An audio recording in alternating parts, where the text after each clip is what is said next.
All right, good afternoon, everyone. We'll have Coach Daugherty here. We'll talk to Coach a couple minutes.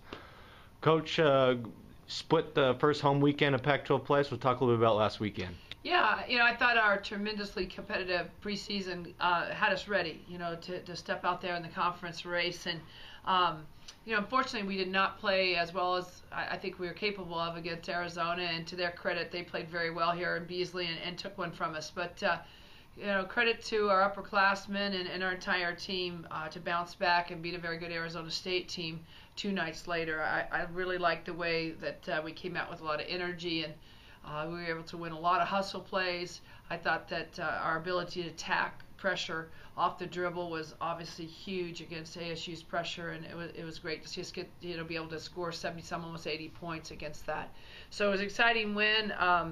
It's something that we can definitely build upon heading into the weekend in Los Angeles.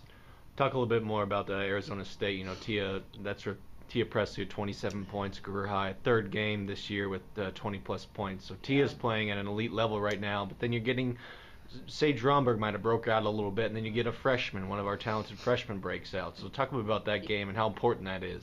Yeah, when you look at the year in general, and then you bring it up with Tia's performance. I mean, Tia missed half the season last year because of the foot injury, and I'll tell you what, she's playing at a whole different level. She's a lot stronger, way quicker. Her confidence level has grown, and it was exciting to see her be able to come up with the 27 points that she had, and I think only 2 turnovers against the pressure that ASU applies. And really, I thought she had a good weekend, and it's exciting for her. Right along, Sage Romberg, you're right. Breakout game for her.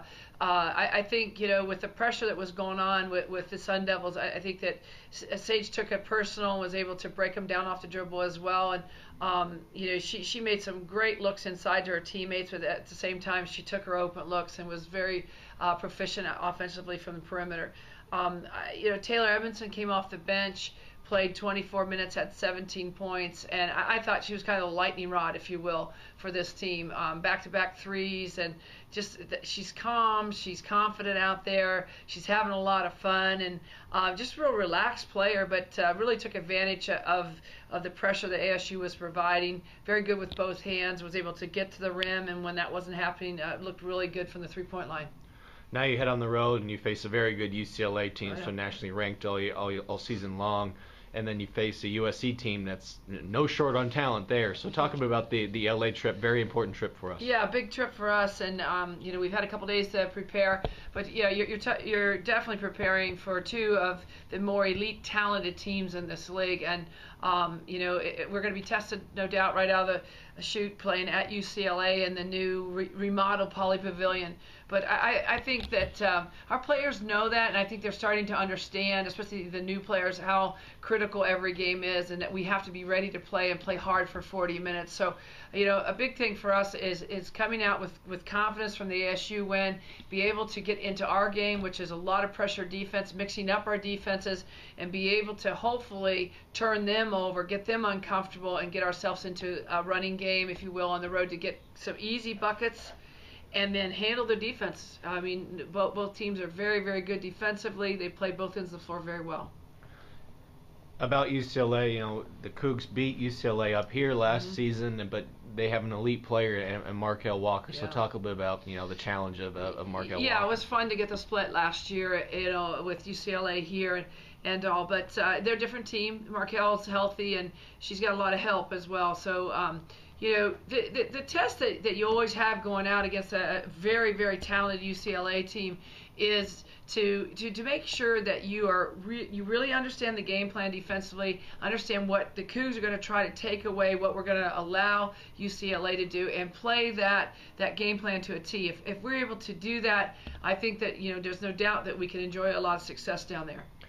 And then WSU played USC very tough down in LA last season, and then went down there and took a second-round matchup. So talk a little bit about the matchup with the Trojans. Yeah, it's always interesting against USC. I mean, Michael Cooper, what can you say? A premier coach in men's and women's basketball, and a great NBA player as well. But he always has a playbook that is about this thick, and he too has acquired a great deal, a wealth of talent in this recruiting class, and he's got some upperclassmen who are playing very well. But I think they're big. They can get going in a lot of different ways. They too count off their defense to kind of get them going a little bit. But we've got to be solid with the basketball. Playing both teams, but in particular against the length that USC has, and that we have to make sure that we're not allowing their front line to dominate us. They have dominated in a lot of the games this year, and try to eliminate touches, or at least limit some touches. They're still going to get a few, and maybe even bigger for us, besides limiting touches, is getting on the glass so that we can get stops, get into our running game, and not allow the second and third offensive rebounding opportunities that they tend to be very good at.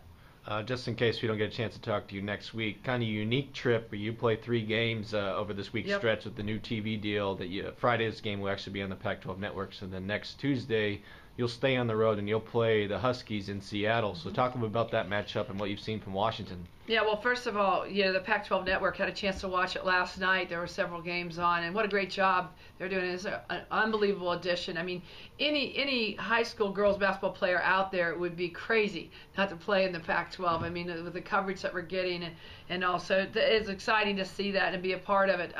It's a little bit unique for us to play Friday, Sunday, fly out of LA Sunday night, and get right into Seattle, practice Monday, play Tuesday. 2 national TV games on Friday and Tuesday.